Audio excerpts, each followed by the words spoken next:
Good day, ladies and gentlemen, and welcome to the Daktronics Fiscal Year 2021 Fourth Quarter Earnings Results Conference Call. As a reminder, this conference is being recorded today, Wednesday, June 9th, 2021, and is available on the company's website at www.daktronics.com. At this time, all participants are in listen-only mode. After the speaker's presentation, there will be a question-and-answer session. To ask a question during this session, you'll need to press star one on your telephone. I would now like to turn the conference call over to Ms. Sheila Anderson, Chief Financial Officer for Daktronics, for some introductory remarks. Please go ahead, Sheila. Thank you, operator. Good morning, everyone. Thank you for participating in our fiscal year and fourth quarter earnings conference call. I would like to review our disclosures cautioning investors and participants that in addition to statements of historical facts, we will be discussing forward-looking statements reflecting our expectations and plans about our future financial performance and future business opportunities. All forward-looking statements involve risks and uncertainties which may be out of our control and may cause actual results to differ materially. Such risks include changes in economic conditions, changes in the competitive and market landscape, changes or including impacts of global trade discussions and policies, the impacts of governmental laws, regulations, and orders, including those resulting from pandemics, disruptions to our business caused by geopolitical events, military action, work stoppages, natural disasters or international health emergencies such as the COVID-19 pandemic, management of growth, timing and magnitude of future contracts, fluctuations of margins, availability of raw materials and components, and shipping services, the introduction of new products and technology, and other important risk factors as noted and detailed in our 10-K and 10-Q SEC filings. With that, let me highlight some of the financials. As a reminder, fiscal 2020 was a 53-week year, and fiscal 2021 is and was a 52-week year. The extra week of fiscal 2020 fell within the first quarter, resulting in a 53-week fiscal year versus the fiscal 21 being a 52-week fiscal year. Sales, orders, and all areas of operating expenses were impacted with the additional week in the year-to-date comparisons. For orders, during the fiscal year 2021, we achieved $9.9 million per week average run rate as compared to $11.7 million per week run rate during fiscal 2020, for an approximate 15.4% decrease. For net sales during fiscal 2021, we achieved $9.3 million per week average run rate as compared to $11.5 million per week run rate during fiscal 2020, or an approximate 19.1% decrease in sales. The change in both orders and sales was caused by the economic impacts of the global COVID-19 pandemic. The pandemic caused various changes in our customers' core businesses, impacting the timing and levels of investments in audiovisual systems in the near term. For example, venues hosting sports, entertainment, and other events saw limitations on the number of people allowed to gather, causing reduced attendance or cancellations. This adversely impacted many sources of in-venue revenue and subsequently delayed expected spending on display projects. This trend impacted our live events and international segments most significantly.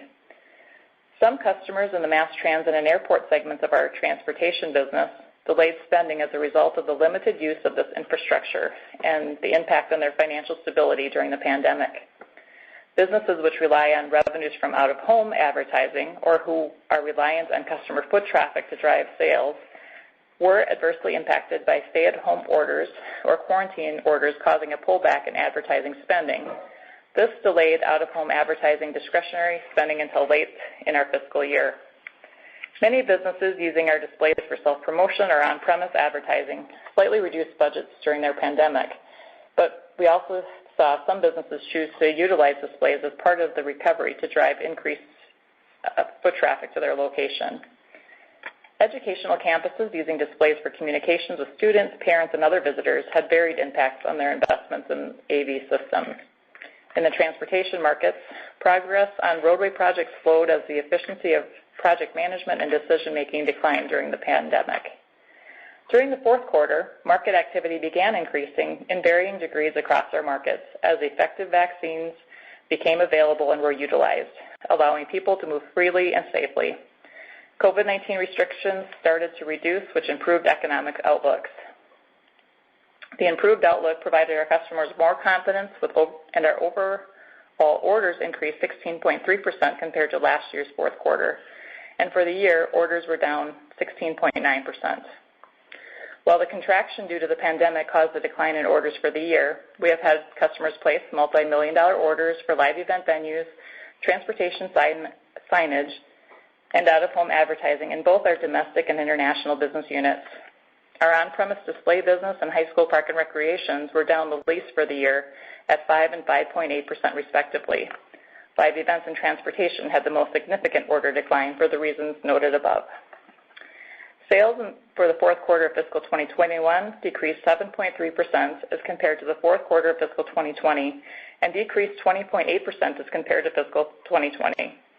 Net sales decreased for all business units for the same reasons, causing order booking declines, and due to the varied timing in relation to the conversion of sales based on customer needs and the ability to install solutions.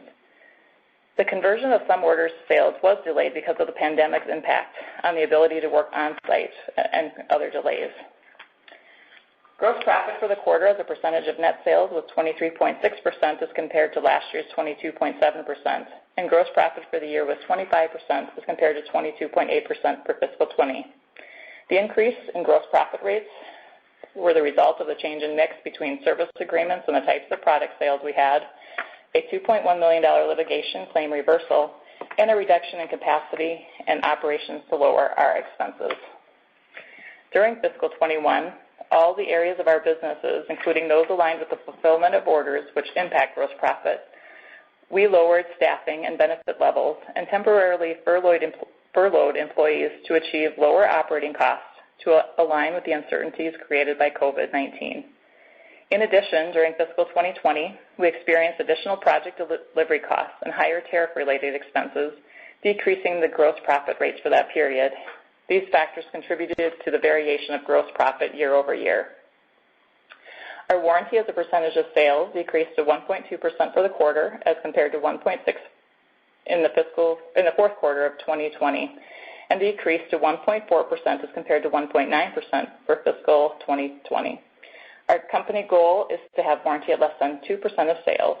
Improvements in warranty are attributed to our continued robust design and reliability system programs and processes. Operating expenses for the fourth quarter of fiscal 2021 were $26.4 million compared to $32.1 million for the fourth quarter of fiscal 2020, or a decrease of 17.8%. On a year-to-date basis, operating expenses were $103.5 million compared to $138.9 million, or a decrease of 25.5%. These declines are attributed to our focus on managing our expenses to expected order volumes as a result of the economic downturn caused by the pandemic. Operating expense declines were attributed to lower personnel costs, reduced capacity, lower travel and entertainment activities, and lowered marketing and convention events, and our focus on reducing spending in all areas. We also reduced our planned investments in our IT and product development areas. Our teams have come together to do a great job at serving customers while reducing capacity and costs. Cost reductions across the company do vary in permanency, and some will not be sustainable through fiscal 2022, as our order and sales volumes begin to recover towards pre-pandemic levels. In addition, we expect inflation in raw materials, labor costs, and shipping throughout the year, with varying ability to adjust pricing. The provision for income taxes during the interim reporting period is calculated by applying the estimate of annual effective tax rate to ordinary income or loss for that period, adjusted for discrete items, and due to various factors, including our estimate of annual income, operating in multiple state and foreign jurisdictions, and tax law changes, our effective rate is subject to fluctuation. The effective tax rate for the fourth quarter was 49.7% as compared to an effective benefit of 66.8% a year earlier. On a year-to-date basis, we recorded an effective tax rate of 22.3% as compared to our fiscal 2020, where the calculation yielded a meaningless rate because we generated a tax income benefit, which was created by permanent tax credits plus valuation allowances over a minor pre-tax book loss. Our expected tax rate looking forward is approximately 21%. Our cash position at the end of the year was $80.4 million. During the year, we generated $66.2 million of cash from operations, correlating with the focus on customer collections, decreasing inventory levels, lowering personnel and operating expense outflows as we managed operations through the uncertain COVID times. We limited capital spending to just under $8 million for selected production and demonstration equipment and building improvements, and sold various property and equipment to bring in proceeds of $3 million. We invested $7 million for additional ownership in a strategic investment in affiliates and expended just under $27 million in product development. To conserve cash during the uncertainties of the pandemic and resulting economic changes, we suspended dividends in our share repurchase program. With the cash generation, we paid back our $15 million advance on the line of credit. As we look into fiscal 2021, we expect some usage of cash for inventory, accounts receivable, and contract assets as our business activities begin to grow. We estimate capital expenditures to be approximately $25 million for fiscal 2022, which will be primarily used for production equipment, demonstration equipment, manufacturing facility enhancements, along with investments in our information technology infrastructure systems. We may choose to invest in additional funds in our strategic investments in affiliates or conduct other acquisitions to advance technologies to market requirements and trends or to add other capabilities. We will continue to invest in product development initiatives at an increased level from fiscal 2021 to continue to create value for our customers. Focus areas include narrow pixel pitch applications and investments in control systems. Our product backlog is at an all-time high of $251 million, resulting from the increased order activity in our last fourth quarter and some variations in the work we booked earlier in the year and the related conversion to sales, as some were delayed because of COVID. We expect sales for the first quarter of fiscal 2022 to increase over last year's first quarter due to an anticipated gradual return to pre-pandemic levels. But of course, sales can change pending project bookings, customer schedule changes, the availability of plant capacity and raw materials. We are prudently controlling costs through this time of growth, and the reductions created in fiscal 21 vary in permanency, and some are not sustainable as volumes increase into fiscal 2022. I'll now turn the call over to Reece Kurtenbach, our Chairman, President, and CEO, for a few comments. Thank you, Sheila. Good morning, everyone. The impact of the pandemic created uncertainty, disruption, and volatility in our business during our fiscal 21. To weather this storm, we adjusted our capacity in anticipation of the lower order volumes we expected. These actions allowed us to generate cash, pay back our line of credit, and generate a profit.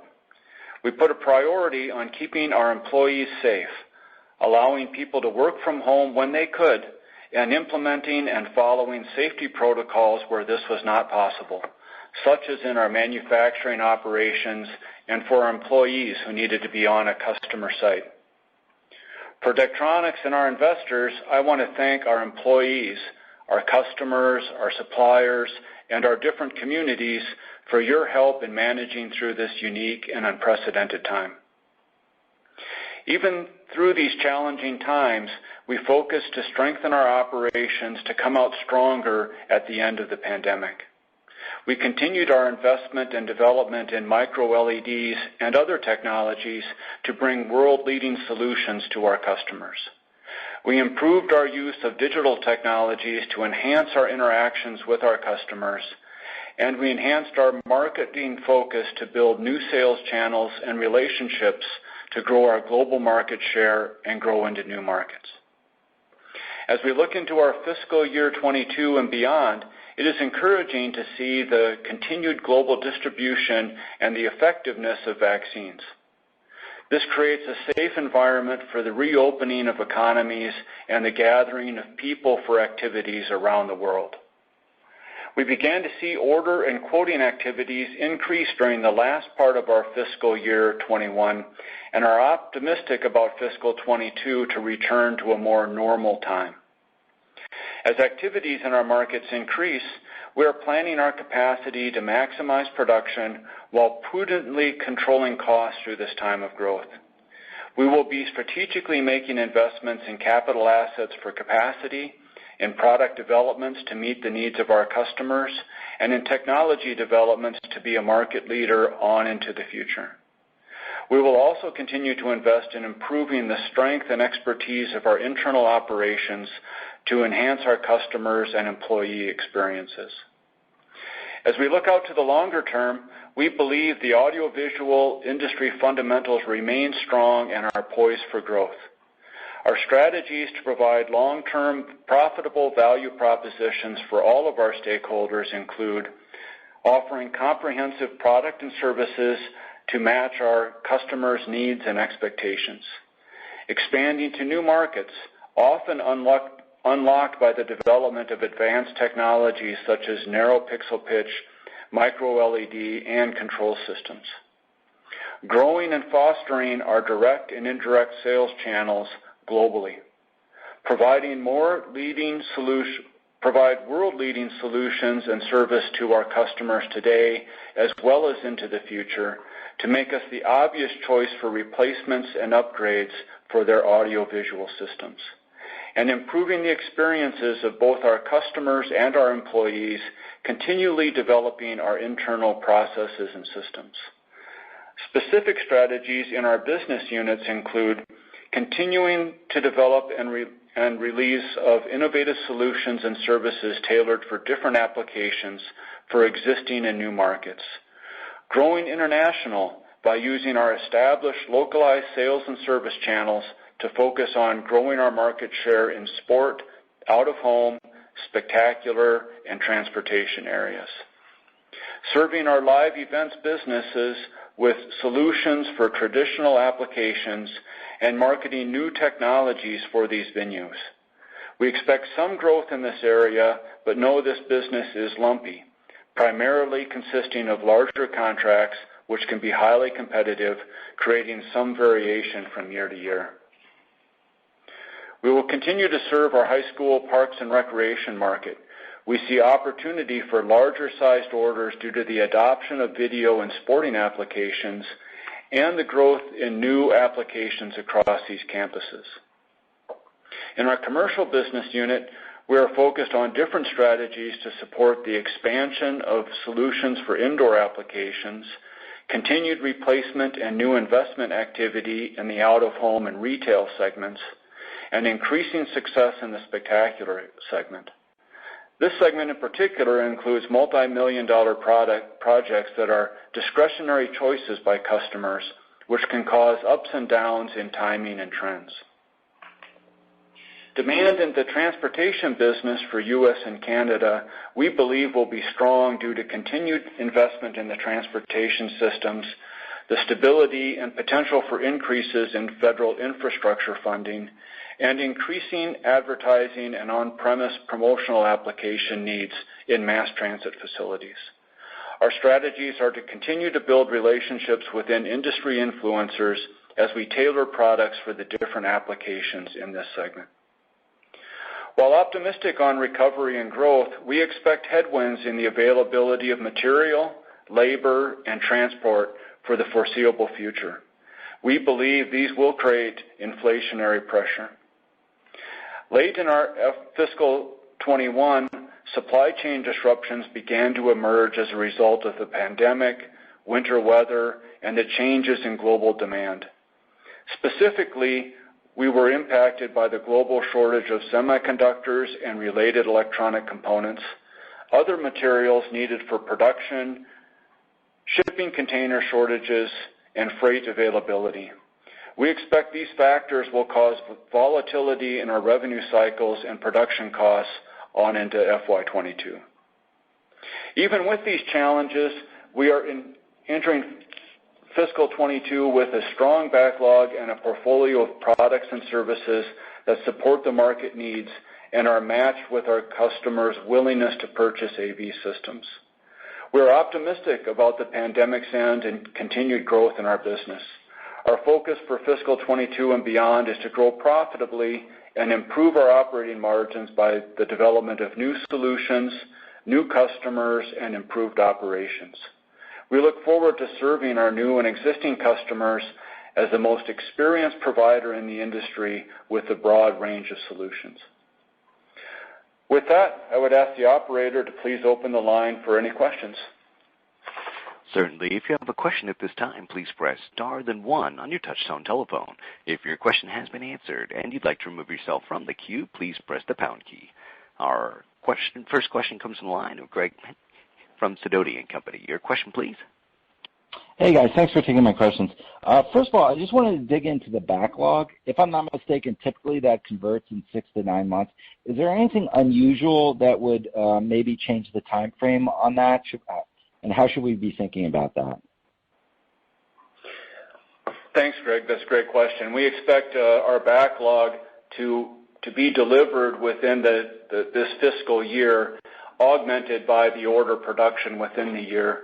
We do have some long-term construction contracts that will stretch beyond a fiscal year. I don't have the percentage of long-term versus regular backlog, but we expect the majority of this to clear in this fiscal year. Great. And then just, you touched on material, labor, and transportation inflationary pressures.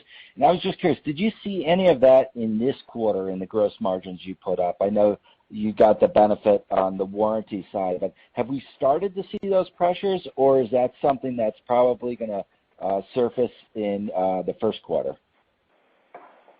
We started to see those situations magnify in Q4 of FY21, and we believe that they will continue on throughout this fiscal year. Okay, great. And then just one final one, just on the CapEx. It's a pretty big bump, up to $25 million, and probably above the pre-COVID. So just kind of wondering what some of the puts and takes in that number are. Is some of that a catch-up from the leaner CapEx this year? And just how to think about that, maybe that as a run rate long term? Yeah, I would say that there is some catch-up. We really reduced our CapEx spending in FY21, and so there would be some things that spilled into this fiscal year, as well as we see growth within this fiscal year as well. What is the run rate on an ongoing basis?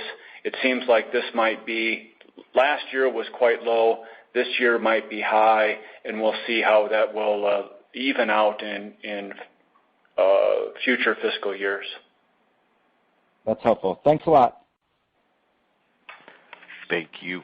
And this does conclude the question and answer session of today's program. I'd like to hand the program back to Reece Kurtenbach for any further remarks. I'd like to thank everybody for joining us on today's call. We'll have our next call in 6 months, and I hope everybody has a great, healthy, pandemic-free summer. Thank you, everyone. Thank you, ladies and gentlemen, for your participation in today's conference. This does conclude the program. You may now disconnect. Good day.